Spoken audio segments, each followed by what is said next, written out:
أعوذ بالله من الشيطان الرجيم بسم الله الرحمن الرحيم. Lesson number 132, Surah Al-Hijr. We'll begin from ayah number 16. وَلَقَدْ جَعَلْنَا فِي السَّمَاءِ بُرُوجًا. And we have placed within the heaven great stars. وَزَيَّنَّاهَا, and we have adorned it. Adorned what? Meaning we have adorned the sky, لِلنَّاظِرِينَ, for those who look. For the observers. Nazirin is a plural of nazir, one who looks. So those who look at the sky has been made beautiful for them.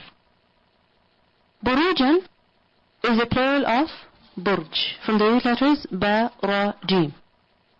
And the word burj literally means zuhur. To be apparent, to be visible. What does it mean? Literally, to be apparent, to be visible. When something is visible, and in particular when something is visible from a distance.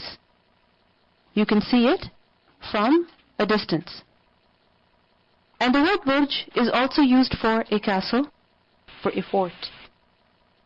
Now tell me, a fort or a castle, is it visible? Isn't it so?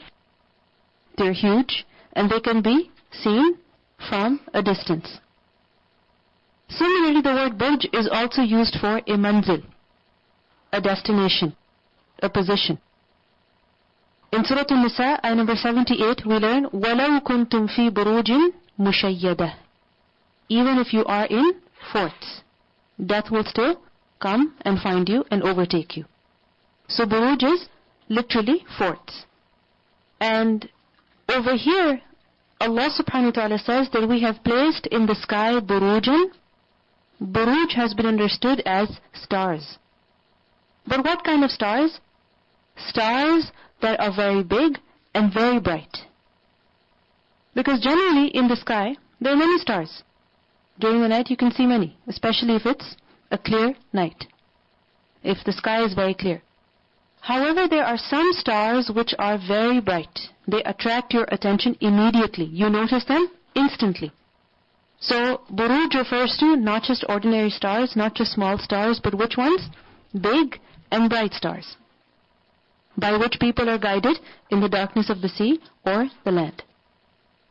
It is also said that buruj refers to the manazil, the positions of the stars, the sun and the moon, where they are placed in the sky, where we see them. Even the stars, you don't see them randomly, random places every night. No, there are certain places where you see them. Like for example, the 3 stars that you see in a row. Similarly, the North Star. So stars have certain manazil. So Allah subhanahu wa ta'ala says that we have placed in the sky burujan, and with these buruj وَزَيَّنَّاهَا, and we have beautified the sky, لِلنَّاظِرِينَ, for those who look. Nazirin is a plural of nazir. And who is nazir? One who sees. And this has been understood in 2 ways. That first of all, the person who looks at the sky, for him there is a lot of beauty to see. There is a lot of beauty to look at. Whether you observe the sky with the naked eye or you observe it with some sophisticated tools and telescopes, you will find a lot of beauty in the sky. The sun, the moon, especially in the night sky, the stars. And secondly, nazirin also applies to those who reflect and those who take a lesson. In the previous ayat, what was mentioned? That if the doors of the heavens were opened up, and the angels ascended therein, and the people saw, still they would not believe. Or if they themselves were able to ascend, and they themselves could come down, they would still reject. This is the state of a person who is denying on the basis of stubbornness, on the basis of arrogance. But on the other hand, those people who look, those people who ponder, those people who reflect, they can take a lesson from the things that are around them, even from the night sky. That when they look at the night sky, they see so much beauty in it, and through that they realize the power of Allah subhanahu wa ta'ala. وَحَفِظْنَاهَا, and we have guarded it, meaning we have guarded the sky. مِنْ كُلِّ شَيْطَانٍ, from every shaitan, that is rajim, that is an outcast, that is accursed. Meaning Allah subhanahu wa ta'ala has also preserved the sky. How? From what? From every shaitan that is rajim. Rajim is from the root letters Rajimeen, and rajim is to stone, and rajim gives the meaning of marjum, one who has been stoned. However, marjum does not just mean one who has been stoned, but it also means one who is repulsed, one who is chased away, one who is an outcast. So shaitan al-rajim, meaning shaitan that is always repelled, that is always pushed away. All the time we say, A'udhu billahi minash shaitanir rajim. Before reciting the Quran, we say, A'udhu billahi minash shaitanir rajim. In so many adhkar and so many du'as there is seeking refuge with Allah subhanahu wa ta'ala against shaitan that is rajim. So Allah subhanahu wa ta'ala has preserved the sky from every shaitanir rajim as well. So we see over here two things. That first of all, Allah subhanahu wa ta'ala has created the heavens and He has placed buruj in it. Why? For the purpose of beautification, for the purpose of adornment. And another reason for placing the buruj, for placing the stars in the sky is what? In order to protect what is going on in the heavens from who? From the shayateen. Inshallah, we will discuss in detail in the next ayah that when the shayateen go up to the heavens in order to listen to the conversations of the angels, then what happens? These stars, they are shot on them. And with that, they are chased away. So two reasons of placing the stars in the sky are mentioned in these verses. What are they? First of all, beautification. And secondly, to ward off the shayateen. Illa except. This is exception from what? Shaitan al-Rajim. Meaning, the stars are placed over there in order to repel the shayateen. However, sometimes the shayateen do manage to steal something, some information, they do manage to hear something. So, illa except for man istaraqa, the one who steals as-sam'a, the hearing. Istaraqa from the root letters? Sin, ra, qaf. And what does that mean? To steal. وَالسَّارِقُ وَالسَّارِقَةُ إِن يَسْرِقْ فَقَدْ سَرَقَ. So, illa man istaraqa, and istaraqa is to try to steal, it is to be able to steal. And over here, istaraqa as-sam'a, whoever stole a sam', a hearing, what does it mean by that? Whoever manages to listen secretly. Because if you think about it, theft is committed how? Secretly, when nobody is looking. Similarly, istaraqa as-sam'a is to listen to something secretly, when the other does not know that you are listening to them. What is that called? To eavesdrop. So, illa man istaraqa as-sam'a فَأَتْبَعَهُ, so it is made to follow him, shihabun, a burning flame that is mubin, that is clear. So any shaitan that manages to eavesdrop and manages to hear something that the angels were speaking about, then what happens?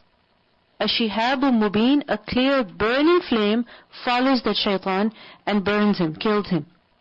Shihab is from the root letters Shin Haba, and shihab is basically a shooting star, and mubin, clear. So a bright, burning, shooting star follows him, follows the shaitan, and burns him.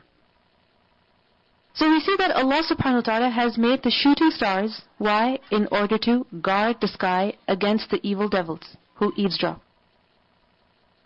We see that the jinn, the shayateen, they have always ascended up to the heavens in order to eavesdrop, in order to listen to the conversation of the angels. Because the angels, obviously what are they going to be talking about? Whatever commands Allah subhanahu wa ta'ala has given them.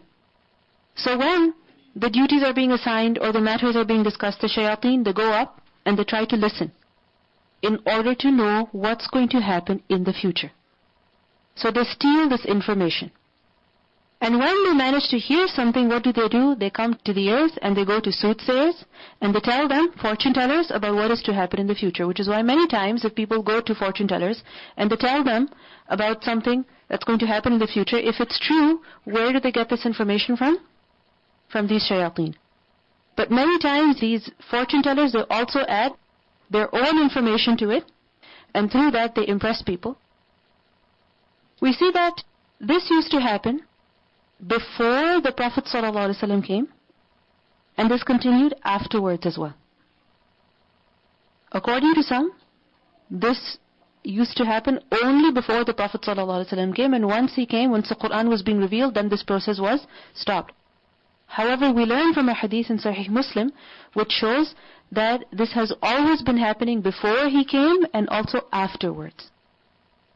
For example, we learn from this hadith in Sahih Muslim, Abdullah ibn Abbas, he reported that a person from the Ansar who was amongst the companions of Allah's Messenger, sallallahu alaihi wasallam, reported to me that as we were sitting during the night with Allah's Messenger, a shooting star gave a dazzling light. So basically they saw a shooting star in the sky. So the Prophet ﷺ said, what did you say in the pre-Islamic days when there was such a shooting star in the sky? What did you used to say about it? What did you think? What did you believe about it? So they replied, Allah and His Messenger know best. But we, however, used to say that very night a great man had been born and a great man had died. So this is what their belief was every time they saw a shooting star. People also have different beliefs. So this is what the mushrikeen used to believe. So the Prophet ﷺ, he said, these shooting stars are neither at the death of anyone nor on the birth of anyone. Allah, the Exalted and Glorious, issues commands when He decides to do something.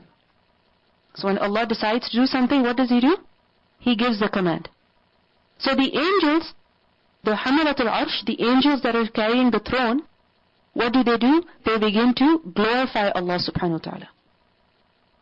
And then this glorification, it continues, and the dwellers of the heaven who are near to them until this glory of God reaches them who are in the heaven of this world. So basically, when Allah subhanahu wa ta'ala gives a command, what happens? The angels that are carrying the throne, they begin to do tasbih of Allah. And the angels of all of the heavens, the 7 heavens, they begin to do tasbih until the tasbih reaches the heaven of this dunya. So then what happened? Then those who are near the supporters of the throne, they ask the supporters of the throne, the angels that carry the throne, that what has your Lord said? And they accordingly inform them what He says. Then the dwellers of heaven, they seek information from them until this information reaches the heaven of the world. And in this process of transmission, what happens? The jinn, they snatch what they manage to overhear. The jinn, in this process of transmission from one level to the other, the angels as they're transferring the command of Allah subhanahu wa ta'ala, what happens? The jinn, they overhear, they steal some information, and then they carry it to their friends. And when the angels see the jinn, they attack them with the shooting stars. And if they narrate only which they manage to snatch, that is correct, but they alloy it with lies and make additions to it. So what do we see? That this used to happen always, before the Prophet ﷺ came until today. Every time there is a shooting star, what does that show? That a shaitan has managed to overhear a command that Allah subhanahu wa ta'ala has given.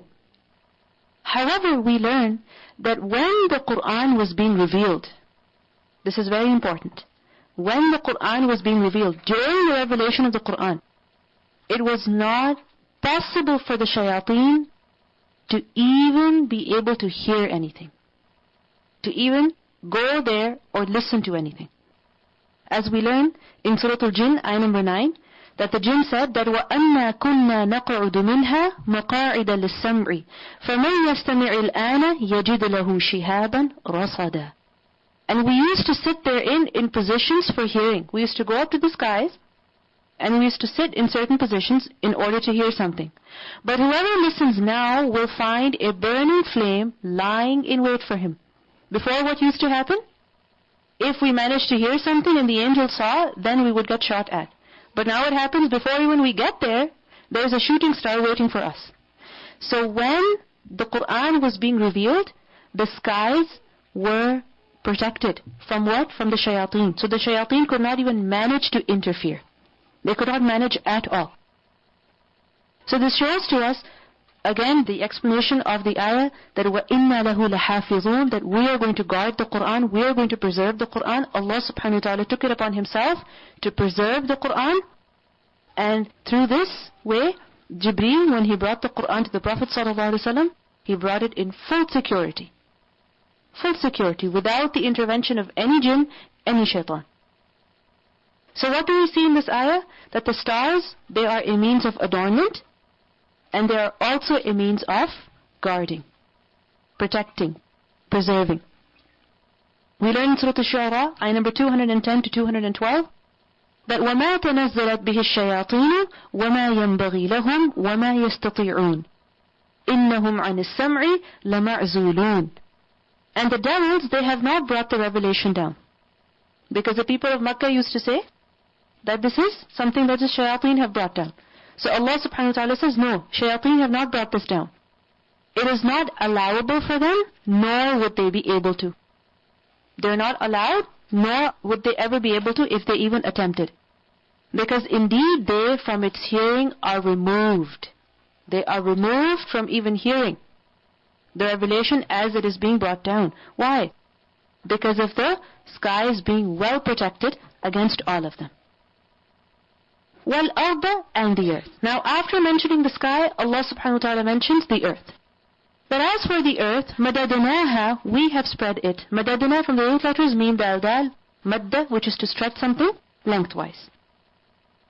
So we have stretched it, meaning we have made it vast, we have smoothened it, it's spread out, it's laid out before you, you keep walking, you keep running, you keep driving, it never ends before you.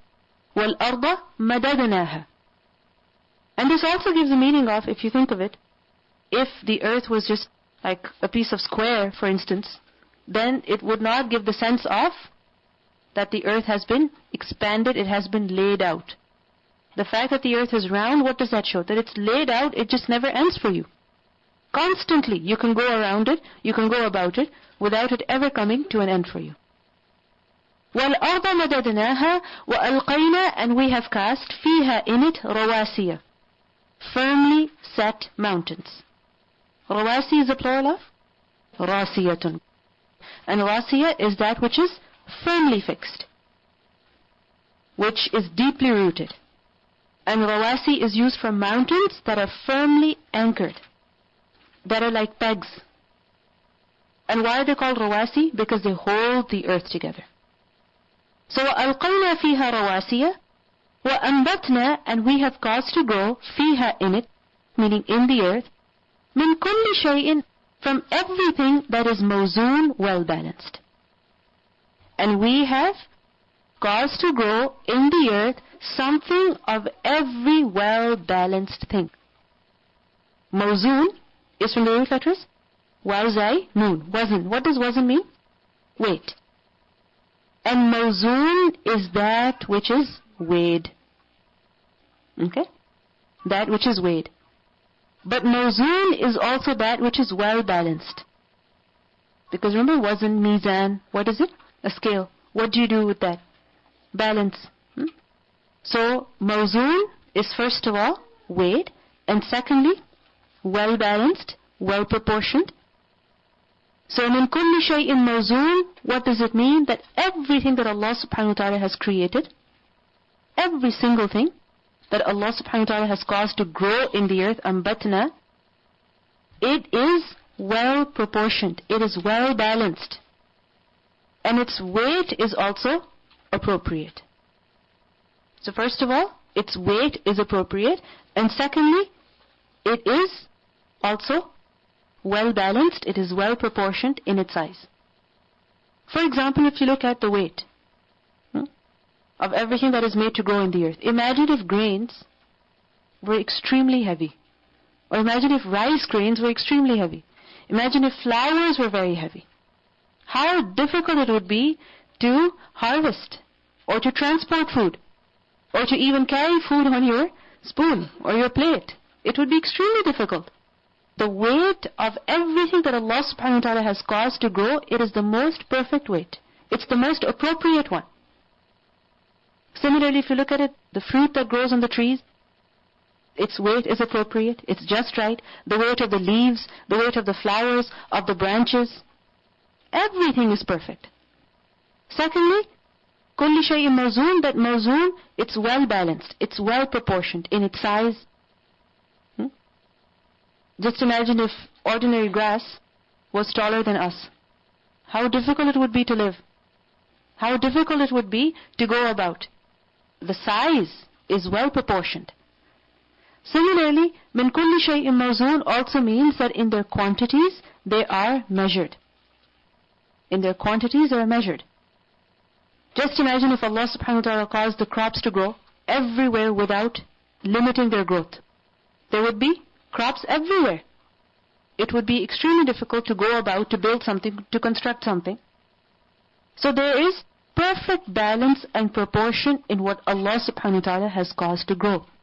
And all of this is based on His wisdom. وَجَعَلْنَا لَكُمْ, and we have made for you, فِيهَا, in it, where? In the earth. So we have made for you in the earth, ma'ayisha, means of livelihood. Ma'ayish is the plural of ma'isha. Ma'ishatun, from the root letters, ayn yashin. And ma'isha is means of living, means of livelihood. Sustenance, subsistence. So we have placed for you many things in the earth on the basis of which you survive, on the basis of which you live. From your food to your clothing, everything you find in the earth, on the basis of which you live. You eat, you drink, you wear, you build your houses with it. So وَجَعَلْنَا لَكُمْ فِيهَا مَعَايِشْ. Just imagine if we were to get our food from some other planet, or there was no water on the surface of the earth. It would be impossible to live. So everything that is necessary for people to live, where is it placed? In the earth. مِنْهَا خَلَقْنَاكُمْ وَفِيهَا نُعِيدُكُمْ. أَلَمْ نَجْعَلِ الْأَرْضَ كِفَاتًا. So وَجَعَلْنَا لَكُمْ فِيهَا مَعَايِشَ وَمَنْ لَسْتُمْ, and whom you are not, لَهُ, for it, بِرَازِقِينَ, at all providers. وَمَنْ. What does it mean by this وَمَنْ لَسْتُمْ لَهُ بِرَازِقِينَ? First of all, وَمَنْ is understood as وَلِمَنْ. That in the earth we have placed for you ma'ayish, and we have also placed in the earth ma'ayish for who? Those creatures whom you do not provide. We have placed provision for you in the earth and also for those creatures whom you do not provide. Like for example, the provision of all birds, all insects, all creatures, all animals, where is it? Where is it? In the earth. Right? Who provides for them? Allah subhanahu wa ta'ala. Who has provided their food in the earth? Allah subhanahu wa ta'ala. Like for example, if you have a cat, or if you have fish, what do you have to do? You have to go buy their food, and you have to feed them on time. If you don't, there could be serious problems. Right? However, we see that the fish that are in the seas, that are in the rivers, that are in lakes, similarly the cats that are out there in the wild, which human beings go and provide food for them? No one does. But Allah subhanahu wa ta'ala has provided their food in the earth. So Allah has provided us with food in this dunya, and He has also provided the rest of the creation whom we do not feed. Secondly, وَمَنْ لَسْتُمْ لَهُ بِرَازِقِينَ. وَمَنْ, this is connected with وَجَعَلْنَا. But وَجَعَلْنَا لَكُمْ, first of all, we have placed for you in the earth ma'ayish, and secondly, we have also placed for you in the earth مَنْ لَسْتُمْ لَهُ بِرَازِقِينَ. We have placed for you in the earth your means of livelihood, and we have also placed for you in the earth those creatures whom you do not provide, however, they have been created for your service. They have been created for your service. Like for example, so many creatures, so many animals, human beings benefit from them. But who provides them? Allah subhanahu wa ta'ala. وَمَنْ لَسْتُمْ لَهُ بِرَازِقِينَ. You're not their providers. Even if you go and fetch their food for them, you did not create it yourself. You did not make it yourself. So Allah subhanahu wa ta'ala, He has created us, He has created the rest of the creation, and He has placed the provision for all of the creation where? In the earth. And although the rest of the creation has been made for the benefit of human beings have not been burdened with the responsibility to provide for the rest of the creation. Isn't that a huge favor? that human beings have not been burdened with the responsibility to provide for the rest of the creation. Just imagine if we were responsible for providing food to the fish that are in the sea, that are in the oceans. It would be impossible for us. We can barely feed all of humanity. How could we ever feed the rest of the creatures? وَمَنْ لَسْتُمْ لَهُ بِرَازِقِينَ. But what does it show? The power of Allah, the ability of Allah, the perfection of Allah subhanahu wa ta'ala. That He does not just provide us, but He also provides every single creation.